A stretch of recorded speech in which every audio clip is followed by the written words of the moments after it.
Hello everyone, and welcome to this episode of the Oversharing Mom. We are Romana and Sasha, and today we are talking about breastfeeding. A big topic, an important topic. Everybody has an opinion on breastfeeding, but once again we are here to overshare. So yours. Oh my God, do I have to? Yes, please. Yeah, you talk about mine as the horrifying. You're gonna. Well, the horrifying, but as I said, a lot of it was in my head. So But the experience. the experience too. So the way that it started was my husband and I, we wanted to go the natural way as much as possible. That included breastfeeding, and everybody at the hospital is also talking about breastfeeding, and there was just a lot of information that supported that. So I was like, yes, definitely. Another thing to add is that so when my mom had me and also my sister, there wasn't much of an alternative in those days. In that particular time and situation and everything. Yeah. So my mom had to breastfeed me. There was no other choice. There was nothing much else. So of course that also meant that getting you to eat foods and things like that came a lot earlier. Uh-huh. A lot earlier. So from 3-4 months there would be like soup, with mushed vegetables, like really, really liquidy, already just something to be testing how the body is reacting. So I was okay with that, so that it did work. However, my mom had a horrific journey with breastfeeding. My sister not so much actually, but my sister had a different thing of where she didn't have any milk. So she was okay to breastfeed. She wanted to breastfeed, but it just wasn't happening no matter what she did. But I think also it was I don't think she ate very much when she was younger, so I think she had that kind of imbalance, and so the body couldn't quite get there once the baby arrived. So for me personally, the expectation was, so when I was talking about the expectation, so for example, I knew that my mom would be expecting I would be breastfeeding. However, I should have just talked to people. That's another important thing, because actually let me start from the beginning. So I thought that there was this expectation. My sister came to help us out for the first 2 or 3 months. So extremely grateful. I don't know what I would have done without her coming, but I thought that she would have that expectation as well. And of course, Sean and I, we've discussed it, and so I've placed that upon myself, that everything, I wanted to have a natural birth. We were even planning to have birth at home. I've researched, I was going to have the doula, I was going to have even the little pool at home for giving birth and everything. Yeah. And so everything wasn't quite working out in a sense, but of course everything worked out well, because if now I look back, there were no complications really, like everything was fine. And the baby was breached, so we did have to do the C-section, but we planned the day, so it wasn't an emergency. If I go back and analyze everything logically, everything was fine. But for me, everything was the end of the world, because I wasn't eating how I wanted to eat. I wanted to eat particular nutrition. I wasn't drinking as much as I wanted, because I was peeing every 2-3 minutes. So I was like, oh my God, I can't drink that much. And I felt guilty that I wasn't drinking enough fluids. So anyway, with the breastfeeding, I was like, yes, that's going to happen. We're definitely doing at least something is going to work out. In your plan. Did it? No. Oh my God. Nothing goes to plan. So what happened was, he was born, and we have this moment. So we do have the skin-on-skin contact. Immediately he goes on the boob. And on the positive side, like, I didn't have any issues. I didn't even know that women have issues with latching. I didn't know either. when I was in a hospital, and there were a couple of other women, and they were coming in and they were like trying to fix them, but nobody they were like, you're fine, because he was latching. Okay. So and it was so immediately with the breastfeeding, it was painful and uncomfortable for me from the first seconds. It was like pinching, and it didn't stop pinching. It was like needles throughout, needles. Oh my God. And I was like, okay, I'll get used to it. Also on the plus side, colostrum, for me, it seemed like they told me that you're not going to see actual milk for at least, it could be anything from 3 to 7 or 5 days, whatever it is. And so they said, you just have to trust that, you know, it's there and just eat and, you know, all of that. So I was drinking, I was eating. He was feeding a lot. He was feeding every 2 hours, but he was considered a super hungry baby because I don't know how long your feeds were, but he could be on for 45 minutes to an hour. Whoa. So the feeds were exceptionally long. So it was kind of similar then, if we analyze it, you know, if your kids just fed for 10, 15 minutes and then they demanded... a longer one would have been 30 minutes. Yeah. But yeah, it wouldn't go up to an hour. So for the first 2 months, it was 45 minutes minimum. Oh my God. And that in itself was excruciating. Like it's a long time and you're exhausted and all the rest of it. So in terms of, so that was, it already started being uncomfortable. However, I think the colostrum was of good quality because when we came for the checkup to the doctors, after what you said, 5 days, I don't even remember. Like I have blanks. I literally have blanks in my head because it's like, for me, it was like, it's like when my dad died, my mom had blackouts. Like she didn't remember the day. She didn't remember certain periods of the time, you know, like what happened. So I feel like it was like part of me died, you know, and so I was having... And so I was having these little blackouts. And I don't even remember, but I know that we did go for a checkup. And so, and he actually gained weight. Were they meant to lose? With the colostrum. Yeah, and they were like, wow, we are impressed. I was like, yeah, quality milk, yeah. But it wasn't milk yet, but yeah. So I was like, yeah, okay, so something is happening. But it was painful, so, and I'm kind of just like battling through it. So once we go back, and I think on day 3 or 4, like when your milk arrives, boy, you know about it. I was like, woo! Like in the morning, I remember when it first arrived, when I was in the bathroom, and it's like, and it was literally like, I was like, oh my God, what is happening? What is happening? Yeah. That's funny like, when that happens. Like a fountain, but I did have to use. Spray him as well in the face. Yeah. And Like it's so. like did it sound like a drowning? That used to happen with Zach and Sarah. When it's like really full. No, because Gregory was a really hungry baby, and he drank, and even how he eats now, like he wasn't drowning, like he was like he was properly like swallowing. Like there were no problems. Like he was happy with the flow, and I was happy with the flow. I was like, okay, that seems promising. However, on like, so I've already been struggling. My breasts are really sore. Everything is really sore. But from day 5, 6, 7, so, and I did bring that up when we went for the checkup, and they just say, just muscle through it. Just you know, just carry on. Nobody wants to really talk to you. They just, next on the conveyor belt in the hospital. But anyway, so what started to happen is that, so the cracking and all of that, it would get cream. Yes, I used anything and everything I could think of, and including the milk and airing it out, all of that. It wasn't helping. I think partially because he was feeding for so long, and because it was so regular, it didn't have time. Yeah, and I think I must be like really sensitive because of several factors. Like even when I used to wear high heel shoes, as I think I've mentioned, I don't know if I mentioned in these videos, maybe to you, I'm not sure. But my feet were constantly bleeding. So like I would never, just from wearing, so I think there is the sensitivity that just seems to apply to everything. Just to me, just overall. I was kind of expecting it, and the mom was also, she had, quite a lot of issues, but she didn't have a choice. And she did feed me close to a 1-year-old, even though I was eating a lot of other foods. Yeah. But then it wasn't as regular, so it was just some breast. Yeah, it was like a top up or in between and stuff like this. So I think the breast had time to heal a little bit as well. Yeah. And so in my case then, it started, I just remember for the first 2-3 weeks, I just remember pain. I mean, I didn't even understand sleep deprivation. I mean, I was having sleep deprivation, but it seemed like it didn't compare to the pain I was feeling.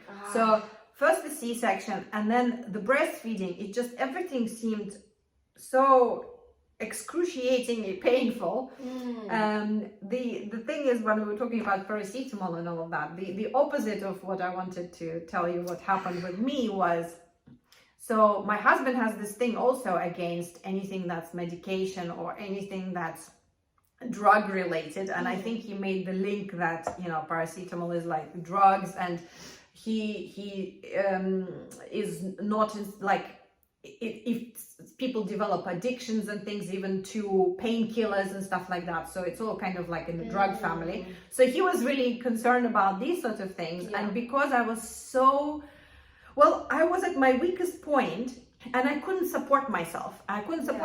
So I was really bouncing off of what I was hearing. You couldn't think for I couldn't protect myself, and I was in pain, and I just wouldn't take any paracetamol. And actually he feels really guilty about that, so that's not a dig at him, because he now completely recognizes it. And that's what I mean. If there was a major surgery, Jesus. Yeah, if the matrescence term was available to me before, I wish I could have had a conversation with him. I wish I could have explained the hormonal changes, the physical changes, but also just even the pain on the, you know, on the basic level. I think he would have been able. Something else. I think he would have been able to support me more. But more importantly, I didn't think I was going to stop breastfeeding, because I wasn't even allowing for that thought to happen. So I think it was escalating in my head. Yeah. Because it would get to a point. I think maybe this is day 10 or 11, and my sister, you know, she was looking after as I was trying to get some sleep. I didn't, maybe I got like 10 minutes or something, and then I'm again like this, you know, pain here, there, I can't even walk, like every step is pain. And then I remember that she brings the baby, my baby, not just some random baby. The baby, yeah. And so he's right there ready to feed, and I just can't bring myself, like I just in anticipation of that pain, I just have this collapse. I'm like, I just can't. And I just, in this moment, it's not just pain, but in this moment, what is going through me is I'm letting him down. I'm not feeding him. I have great milk. I'm letting Sean down because he's fully expecting me to breast. We discussed this whole natural thing, and supposedly, you know, this is now the only aspect of the natural bit that we wanted that is kind of semi-happening. And also I was like, my mom is probably judging me. Of course, none of it happened, because, so I had this collapse and I literally didn't feed him. I couldn't. I just had this hysterics. And I'm not the one who like cries or, you know, goes into these sort of experiences, these sort of hysterical episodes. That's not quite, I'm quite together normally, more or less. Yeah. And so I had this breakdown, and I was amazed actually at the support I got. Because the first thing that happened, Sean was like, right, okay, no problem, I'm off to get the formula. He was off, within seconds he was off. And he got 3 different types of formula and everything. Yeah. And he was looking for like organic options and this, because he knows how we think, and that I would probably but I mean, at this point, I mean, I was like inadequate in many ways, from, you know, how I was thinking, I was feeling, like I couldn't make proper decisions. I didn't protect myself. I think my concern was so much about, you know, protecting and feeding him, I completely didn't support myself. And this is only day 10. I was like, oh my God, this is the end of the world. This is why the whole experience just felt like this massive letdown and pain. And so he brought all these formulas, and we just started supplementing it. But I still carried on, and then I did have those family planning people that come over, and they also gave me the rugby position and this and that. And she said, you know, past 3 months, you'll get used to it. It'll be fun. 3 months? You're on day 10? Yeah. Jesus and Christ. She says, just carry on. And so basically I said, yes, but I'm bleeding. I mean, does it affect, like, literally blood coming out? With the milk? Or just when he was feeding with the milk? Blood? And after and before and throughout. So he was drinking blood?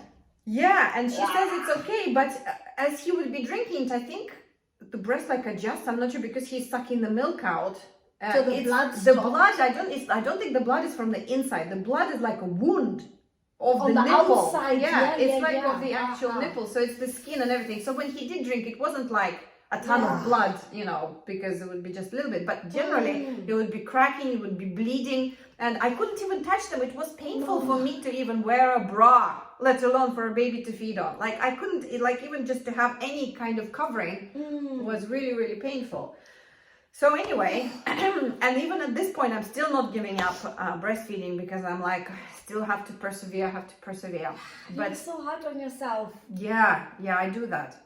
And I didn't even recognize it, and nobody would tell me, but people were really supportive, and my sister was really supportive. I was like, what's happening? And my mom was like, yes, supplement. If you have something to supplement. I was like, what? You're not insisting on breastfeeding? Yeah. She was like, well, yes, it builds up the immunity. It's a good thing. Please carry on as much as you can. But, you know, give him if he's hungry. We need to feed the baby. That's the first concern. That's the main concern. Let's feed the baby. And so... Fed is best. Yeah. Doesn't matter which way, how. So the way that it worked out was that my milk just started... Actually, so Gregory preferred the bottle. Strangely. Okay. So for you, it was hard to get him off the breast. But yeah. But I think...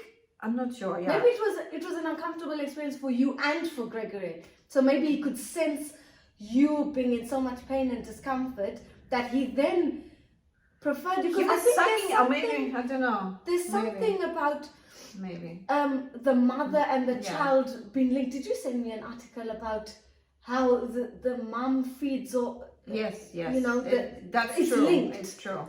I mean, I didn't feel it then, so it's hard to explain because I wasn't just such a and it's nobody's fault. I've created that for myself. So this is why we're talking about conception and we're talking about a stage before getting pregnant. Because if it's possible to support yourself, to prepare yourself before, then it'll be such a different experience when you do have your baby. Like, you know, if I was prepared and if I wasn't stressing myself over those things, if I was just going with the flow, and if I just gave him the bottle straight away, I would have connected with my baby. I wouldn't have resented. There was resentment towards him as well, that the unspoken, the deep inside. But of course, you can't let it happen. So, you know, you kind of work through it, and it's such a confusing stage and period of time. Yeah, because you got the C-section pain, and a lot of it is going on in your head. Yeah, and it's like the mind controls everything. So that was just, and that was part of the story. Why I was thinking I was so selfish as well.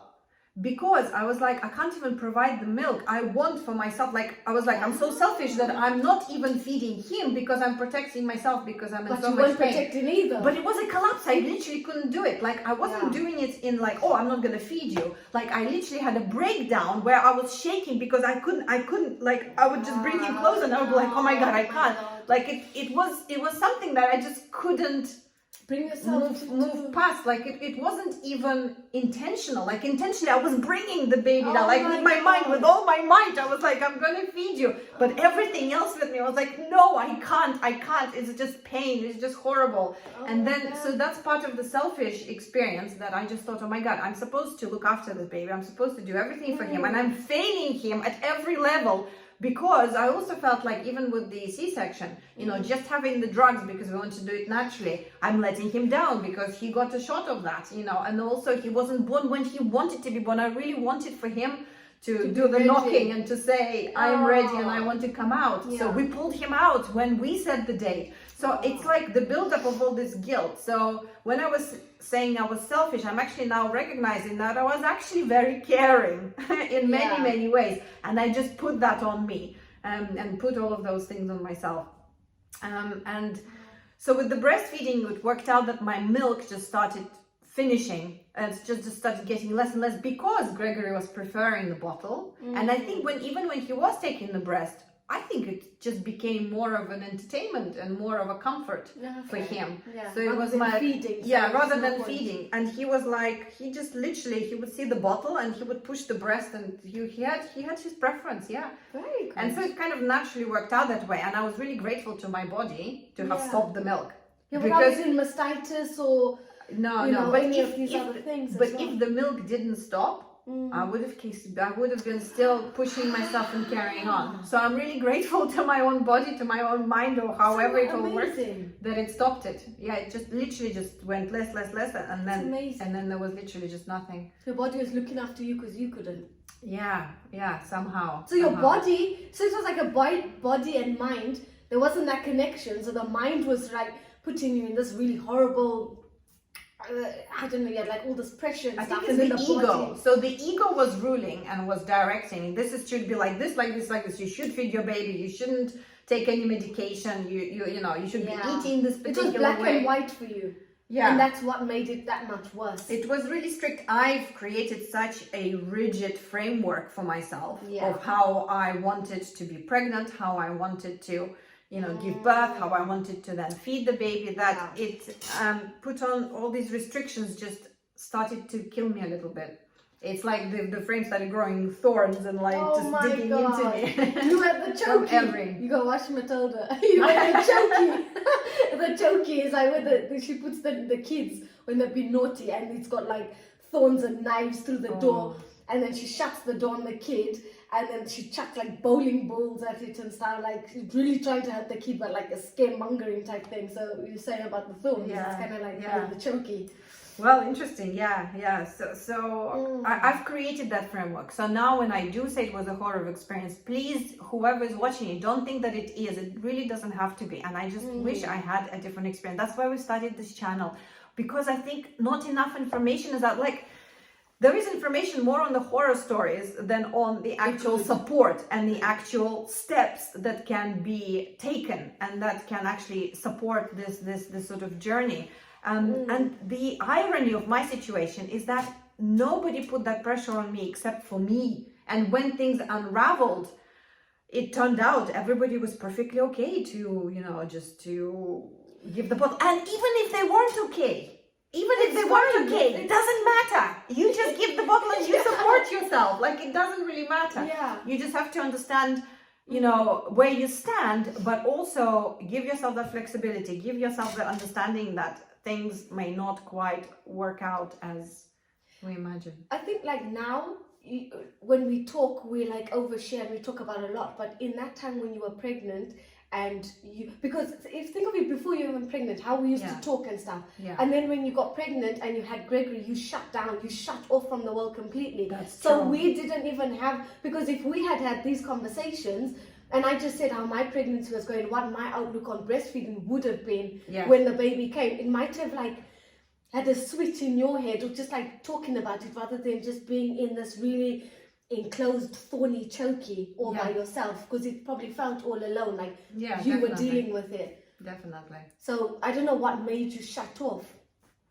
I am naturally an introvert by nature, so I wanted to shut off from the baby as well.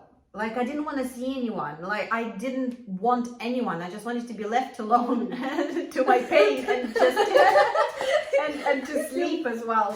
So then the sleep deprivation, that when I really started to feel, because so for the first 3 weeks, when I was going through this horror of a breastfeeding thing, I was also not taking the paracetamol to help myself with the scar. So I was expressed. So that was stupid. So I wasn't helping myself, and then it got stupid. That was stupid. And then after 2 weeks, when you stopped, I started, because I was like, you know what? I'm just gonna take it. So there were moments when I was like, I'm just gonna take it. I'm just gonna kind of do something for me. Yeah. But you were limiting that. So I was you still limiting. let yourself experience pain. Yeah. But less of it. Yeah. It's like, I don't know, I go through this self-punishment. I mean, that's the only way of describing it.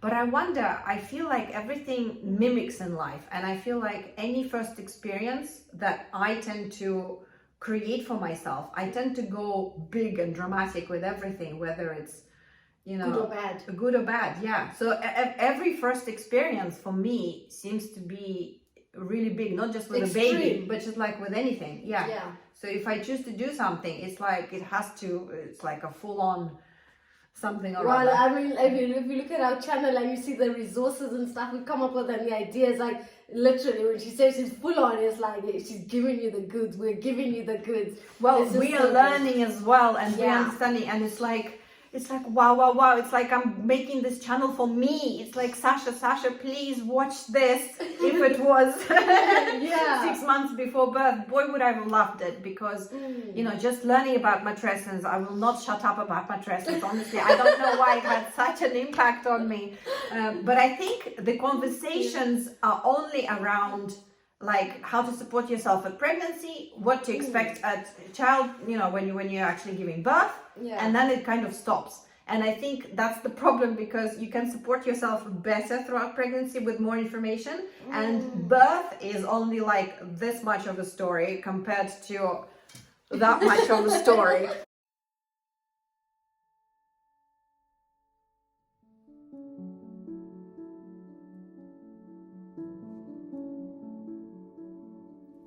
Are you trying to get pregnant? Has this been a long dream of yours? You just want to be a mother, you just want to have that bundle of joy, and all you're getting right now is just one line on that pregnancy stick. I've been there. I've had so many negatives. I tried for 2.5 years, but I tell you, that felt like an absolute eternity.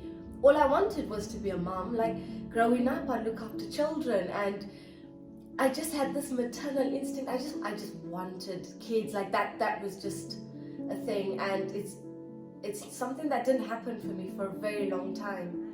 We actually created something really special. We've created a guide, quite a comprehensive guide, called What to Try When Trying, where we look at 10 ways to supercharge your fertility. And you just might be surprised by what these ways are. It seems to be so natural to just go to the doctor immediately, but actually all medicine is emergency based, and it should be the final resort. But actually what we cover is something how you can help yourself. We really naturally, yes, we look at our bodies, and they are truly remarkable how they work, how they operate. And if we just give them a little bit of support, and there are some unexpected ways as well, perhaps, and it's something to try.